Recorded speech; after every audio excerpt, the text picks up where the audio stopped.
ప్రభు అయిన యేసుక్రీస్తు నామములో మీ అందరికీ శుభములు. అందరూ సంతోషంగా ఉన్నారా? మేము సంతోషంగా లేము. అబద్ధం. క్రిస్మస్ టైంలో ఎవరు కూడా విచారంగా ఉన్నారు కదా. ఎందుకంటే ఇంట్లో అన్ని పిండి వంటలు, ఇల్లు శుభ్రం చేసడం, క్యారెల్స్ వాళ్ళు వస్తారు, ఇవన్నీ ఉంటాయంటే ఇంట్లో ఉన్నాం అనుకున్నాం. ఈ బుర్రకథ మా పిల్లలు తింటారేమో. ఇక్కడ వచ్చి కూర్చుంటే గమ్మున కూర్చోవాలి, సప్పుడు చేయకుండా. ఆనందం కానీ మాకు సంతోషం లేదమ్మా తెలి. ఏది ఏమైతేనేమి కానీ అందరూ సంతోషంగా ఉన్నట్లయితే ఈరోజు మనము ఆ సర్వోన్నతుడైన దేవుని కుమారుడైన యేసుక్రీస్తు జనన విధానము మనము చిన్న బుర్రకథ ద్వారా తెలుసుకుందాం. ఎంతటి భాగ్యవంతులము మనము.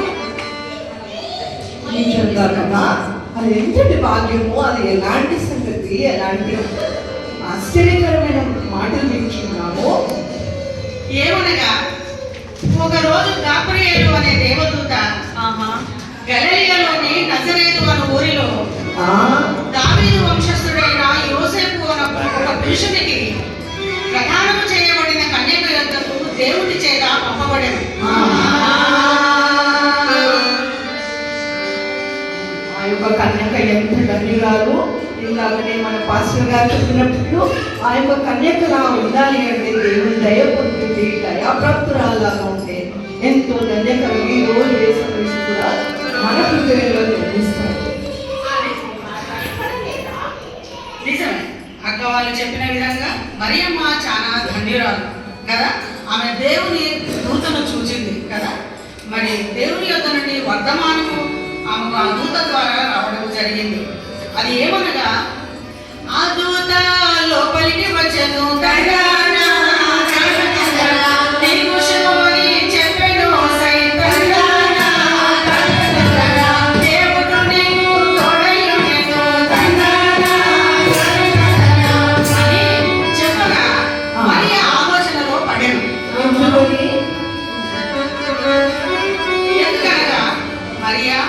ఈ శుభవచనం ఏమిటో అని ఆలోచించుకొనుచుండగా, ఓ మరియా భయపడకుము, దేవుని కృపయు పొందితివనియు, ఇదిగో నీవు గర్భము ధరించి కుమారుని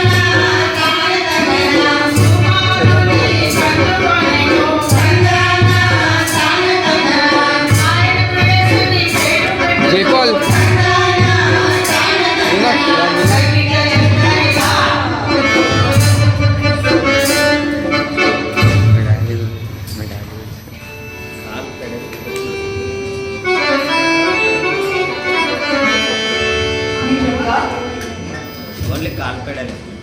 నిజంగా ఆ యొక్క మరియ గురించి చూస్తుంటే ఎంత ధన్యురాలు కదా.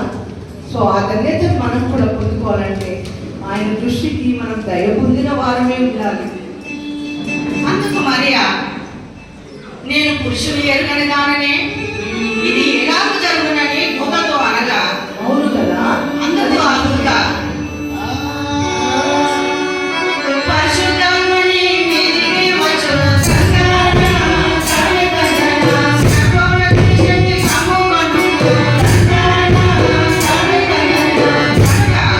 కుటుంబ శిశువు పరిశుద్ధుడై దేవుని కుమారుడు అనబడు. ఈ విధముగా జరిగిన పిమ్మట వారు ప్రజా సంఖ్యలో రాయబడుటకు గలిలయలోని నజరేతు నుండి యూదయలోని బెత్లెహేము అనబడిన దావీదు ఊరికి వారు వెళ్ళారు.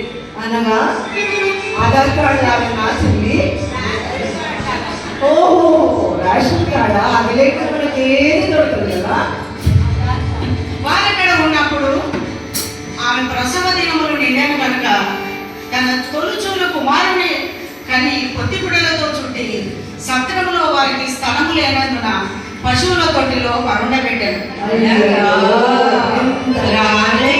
రాజభవనంలో ఉన్నాయి కదా చెల్లి, పశువుల బాగా ఎందుకు జన్మించినాడు చెల్లి. అయితే అక్కలారా, ఈ వార్త మరి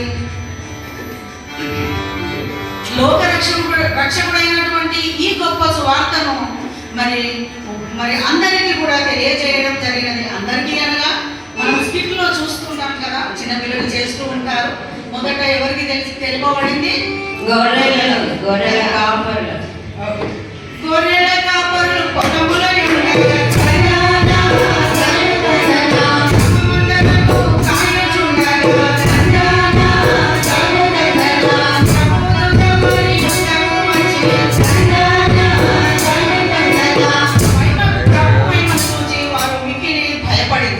భయపడినారా చెప్పి?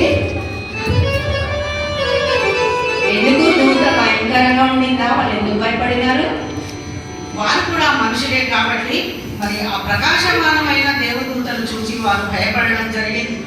అయితే ఆ దూత భయపడకుడి, ఇదిగో ప్రజలందరికీ కలుగు మహా సంతోషకరమైన సువర్తమానము నేను మీకు తెలియజేయుచున్నాను. దావీదు పట్టణమందు నేడు రక్షకుడు మీ కొరకు పుట్టి ఉన్నాడు. ఈయన ప్రభు అయిన క్రీస్తు. దానికి ఇదే మీకు ఆనవాలు.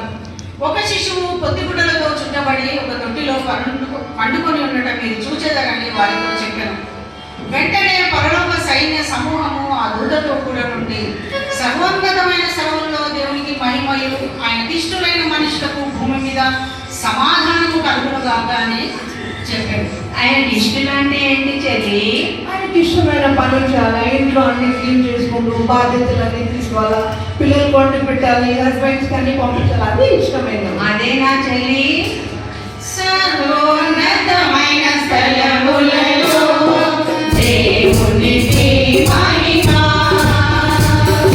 సర్వలోకము జనములకు సంపూర్ణ సంతోషము. సర్వోన్నతమైన స్థలములలో దేవునికి మహిమ, సర్వలోకము జనములకు సంపూర్ణ సంతోషము.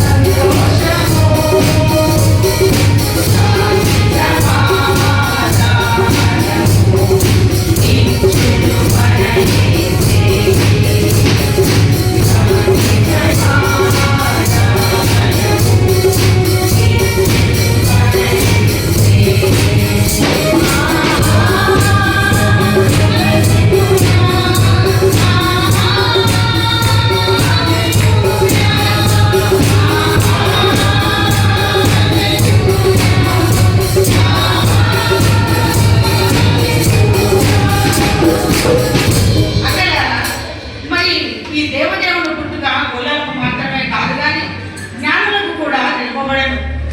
అది ఏ విధముగా అన్నట్లయితే మళ్ళీ ఇంట్లో వచ్చి చెప్పిందా చెప్పి నాన్నలకు కూడా? అవును, ఆది సంబోధుడు అయినటువంటి ఆ గొప్ప దేవుడు రాజులకు రాజును ప్రభువులకు ప్రభువు అయిన వాడు పుట్టినప్పుడు ఏమి జరిగింది అంటే, ఏం జరిగింది? బెత్లెహేములో తూర్పు దిక్కున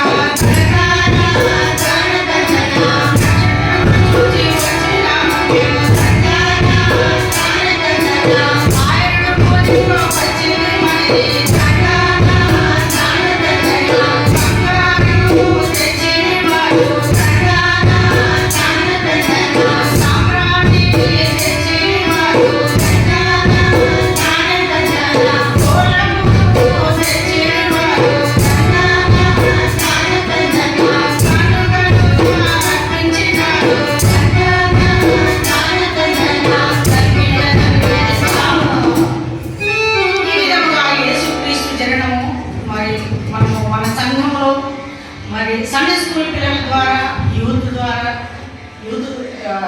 ఇది వేరే కానీ ఏదో ఒక విధంగా చూస్తూ ఉంటాం. ఇప్పటివరకు మన శ్రీలు కూడా వేశారు కదా.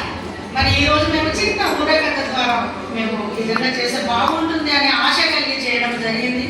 మీ అందరినీ మేము సంతోషపెట్టినామని అనుకుంటున్నాము. అయితే ఆయన ఈ లోకములకు వచ్చిన ఉద్దేశం ఏమనగా తన ప్రజలను వారి పాపముల నుండి ఆయనే రక్షించును. అందుకే ఆయనకు యేసు అని పేరు పెట్టబడినది.